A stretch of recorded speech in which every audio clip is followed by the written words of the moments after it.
জিন্দাবাদ অধিকারী আল্লাহর মুখ্যমন্ত্রী শুভেন্দু অধিকারী দেখুন আজকে বারবার করে জিন্দাবাদ সমগ্র যোগ্য মায়েদের মায়েদের উপরে বার্ধক্য ভাতা আগে ১,০০০ টাকা এটাও মাননীয় মুখ্যমন্ত্রী গতকাল বলেছেন যে ওটা ১,০০০ বলেছেন ২,০০০ সেটাও বাড়ছে যেহেতু সরকারের বর্ষা হলো ১১০ দিন এই ৫০ বছরের সিপিএম তৃণমূল জাতীয় তাও তো অনেক করে ৩ মাসে দেব আইসের কাজ আমরা ৫ লাখ টাকা এখন গোটা দেশে স্বাস্থ্যসাথীটা শুধু জিয়াগঞ্জেও হতো না বহরমপুরেও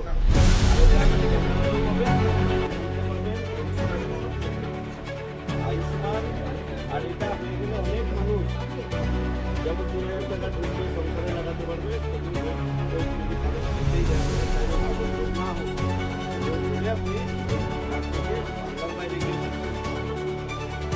যে কেন্দ্রীয়ভাবে আবাস নিয়েও সার্ভে করে দিয়ে এতদিন সার্ভে তালিকায় করছিল বলে আমরা বলতে পারছি এখন আমাদের নতুন সরকার পঞ্চমন্ত্রী দিলীপ ঘোষ মাননীয় মুখ্যমন্ত্রী শুভেন্দু অধিকারী তারা নতুন করে তালিকা বানাতে হবে সত্যিকারের গরিব মানুষ তাদের সরকার সার্ভে তালিকা তৈরি করবে সেই জন্য আমার সার্ভে হচ্ছে এই সার্ভেতে যত লোকের নাম হবে এই নাম এই নাম অনুযায়ী করে এক ধরনের নিয়ম করবে না প্রতি বছর এদেরকে এই যতগুলো নাম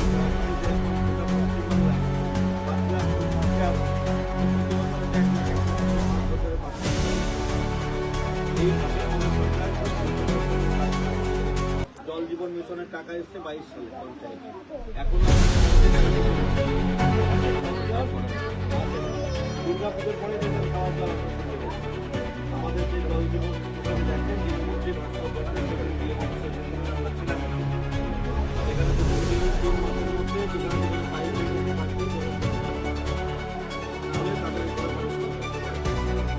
সেই জন্য সরকার চেষ্টা করতে যত তাড়াতাড়ি পারে মানুষকে বিভিন্ন পরিষেবা দিয়ে মানুষের আমরা সুরাহা দিতে পারি সমস্যায় আছে জল কিনে খেতে হচ্ছে ওষুধ কিনে খেতে হচ্ছে বলছে স্বাস্থ্যসাথী পাচ্ছে না তার জন্য আয়ুষ্মান চালু করলো মমতা আটকে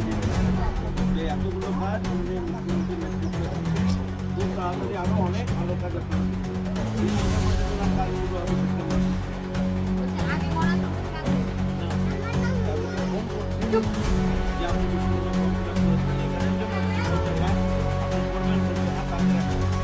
যাকে ফোন করে বলতে ও বলছে না তার নাম কেটেছে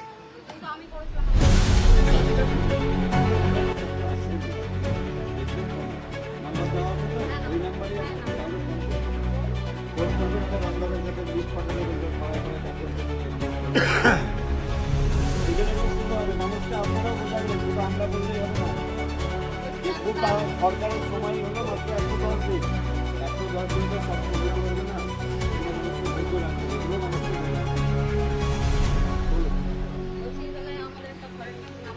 ঘরের লিস্ট সার্ভে হচ্ছে পারে আসবে আপনার বাড়িতে সবার বাড়ি যাবে দেখুন আমি বলি ঘর নিয়ে ঘরে সরকার বলেছে যে কোনো বাড়িতে হয়তো ১০টা মানুষ তাহলে তাদের হয়তো বাবা মা তার বোন ছেলে তাদের স্বামী স্ত্রী তাদের বাচ্চা অন্তত মধ্যে ৪টে ঘরও যাবে তাদের বাচ্চা তাহলে সরকার বলছে যারা খারাপ পাবে না এটা বলছে কেন বলছে তাদের ১০০ টাকাকে আগে দেবে এই জন্য যে বাড়িতে ১০টা লোক দুটো মাথার হোক তাদেরটাও তালিকায় থাকবে কিন্তু তারা শেষে পাবে প্রথমে যাদের একদম সামনের বাড়িটা ১৫ জন ওদের ৪টে তাহলে আরও একটা দুটো বছর এই বাড়ি আরো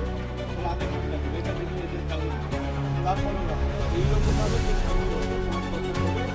এখন যত তালিকা হবে এই ৫ বছরের সবাই তারা এখন তাদেরকে এই বছর সেই মানুষগুলোকে আগে দেবে তারপরে সার্ভেটা আসবে সার্ভে করতে আসবে, যা যা জিজ্ঞাসা করবে সব ঠিক ঠিক করবে। আর একটা তারপরে আপনাদের ইয়ে চলছে এখন জনগণনা এসেছিল কারো বাড়ি সেন্সার সেন্সারকে কেউ কিছু ঢোকাবেন না। সেন্সারকে সব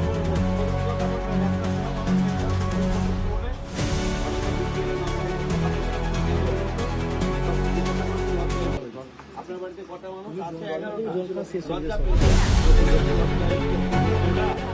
বলে দিয়েছে তবে 6টা। হয়তো কাজটা ধরুন আজকে কারো বাড়িতে রান্না করারই কাজ করে লজ্জায় বলতে পারে যে আর বলেনি বলেছে যে বাড়ির কাজ করে সেই যদি বলতো যে বাড়ির কাজ করে আমাদের সংসার করে না আমাদের বাড়ির কাজ তাহলে সেদিন তার নামটা দিতে অনেক কিছু তখন দেখুন অনেক গরিব মানুষের বিপিএল ওই সার্ভেতে ওইটা হয়েছিল ওরা চালাক ওরা বলে দিয়েছে চাকরি করে দিয়ে বলেছে হয়তো যে আমরা করি সেই জন্য এখন যে সংখ্যা করছে সবাই সত্যি কথা বলবে তাহলে এখন যে অন্তর্দয় হবে বিপিএল হবে এই সংখ্যাটার ভিত্তিতেই আগামী দিনে হবে এটা তো সরকার ওখান থেকে ঠিক করতে পারবে না যারা সার্ভে করছে তারা তালিকা সেই জন্য আমাদের সবাইকে জনগণকে কারো বাড়িতে 10টা বাচ্চা কাচ্চা হয়েছে যাক সেটা লজ্জা পাওয়ার নেই কিন্তু সেটা বলতে একটা আমরা খুব কষ্টে আছি হয়তো তার নামটা বিপিএল হবে সরকারি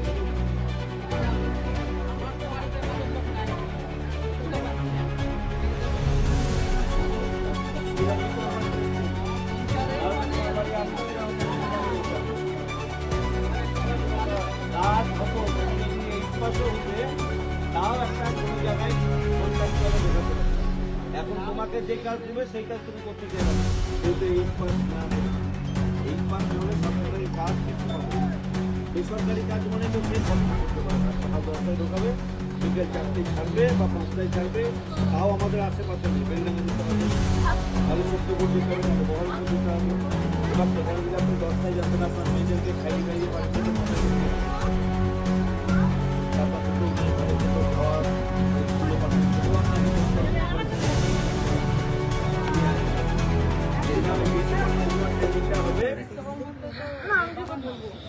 বাবা ছিল বিশ্বকর্মা ট্রেনিংটা করে আমাদের সবাই ট্রেনিং করবেন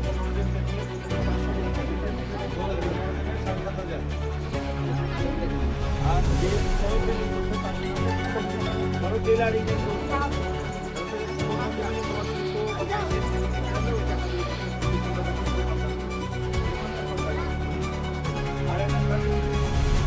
সার্টিফিকেট যে ব্যাংকে নিয়ে দেখাবে আর কোনো দেখাবেই একটা তাহলে কেউ যদি টেলারিং কারো দোকানে গিয়ে বেতন পাই 300 টাকা বা তাকে যদি 1 লাখ টাকা দেয় আর তাকে দিয়ে 22,000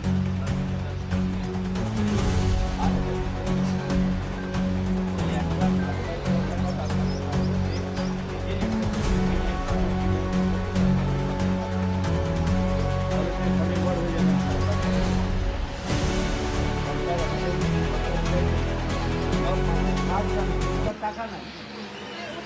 কেউ বিউটি পার্লারে কাজ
জানে আমরা বললেও যেন অন্যায় হবে